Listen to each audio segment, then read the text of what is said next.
Cyber ആക്രമണത്തിൽ പരാതിയുമായി രാഹുൽ മാങ്കൂട്ടത്തിനെതിരെ ആയ ലൈംഗിക പീഡന കേസിലെ അതിജീവിത രാഹുൽ ഈശ്വർ സമൂഹ മാധ്യമങ്ങളിൽ അധിക്ഷേപിച്ചെന്ന് ചൂണ്ടിക്കാട്ടിയാണ് ഇപ്പോൾ പരാതി നൽകിയിരിക്കുന്നത്. റിനു ശ്രീധർ വിവരങ്ങളുമായി ചേരുകയാണ്.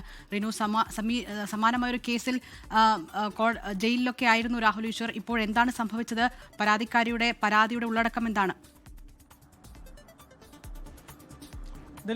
രാഹുൽ മാങ്കൂട്ടത്തിനെതിരായി പരാതിയുമായി എത്തിയ പരാതിക്കാരി നേരത്തെ തന്നെ രാഹുൽ ഈശ്വറിന്റെ സൈബർ അധിക്ഷേപത്തിനെതിരെ പരാതി നൽകുകയും ആ പരാതിയെ തുടർന്ന് അദ്ദേഹത്തിനെ അറസ്റ്റ് ചെയ്യുകയും നടപടിയിലേക്ക് പോവുകയും റിമാൻഡിൽ കഴിയുകയും അതിനുശേഷം ജാമ്യം ലഭിക്കുകയും ചെയ്തു. പക്ഷേ ഈ ജാമ്യ വ്യവസ്ഥകളൊക്കെ തന്നെ ലംഘിച്ചുകൊണ്ട് വീണ്ടും ഈ സൈബർ ഇടങ്ങളിൽ ഇദ്ദേഹം വീഡിയോ ചെയ്തു എന്നുള്ളതാണ് ഇപ്പോൾ നിലവിൽ പരാതിക്കാരി അന്വേഷണ സംഘ തലവനായിട്ടുള്ള പൂങ്കുഴലി IPS പരാതിയായി തന്നെ എഴുതി നൽകിയിരിക്കുന്നത്.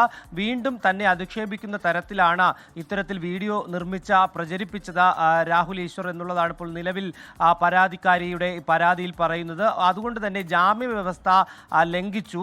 അതിനുള്ള നടപടികൾ കോടതിയിലേക്ക് പോകണം, അതിനുള്ള നടപടി എടുക്കണം എന്നുള്ളതാണ്. എന്തായാലും നിലവിൽ പൂങ്കുഴലി IPS ഈ കേസ് സൈബർ പോലീസിന് കൈമാറിയിട്ടുണ്ട്.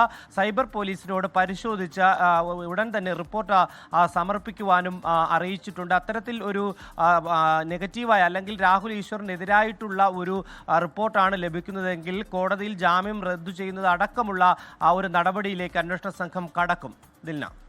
രാഹുൽ മാങ്കൂട്ടത്തിനെതിരായ ലൈംഗിക പീഡന പരാതിയിലെ അതിജീവിതയാണ് ഇപ്പോൾ രാഹുൽ ഈശ്വറിനെതിരെ വീണ്ടും സൈബർ ഇടങ്ങളിൽ അധിക്ഷേപം നടത്തിയെന്ന് കാട്ടി പരാതി നൽകിയിരിക്കുന്നത്. റിനു ശ്രീധറാണ് വിവരങ്ങൾ നൽകിയത്. ലോകത്തെവിടെയായാലും ഏത് സമയത്തും 24 വാർത്തകളും ഓഗ്മെന്റഡ് റിയാലിറ്റി പാക്കേജുകളും എക്സ്പ്ലെയിനറുകളും വിശദമായി കാണാൻ ഞങ്ങളുടെ YouTube ചാനൽ നിങ്ങൾക്ക് സബ്സ്ക്രൈബ് ചെയ്യാം.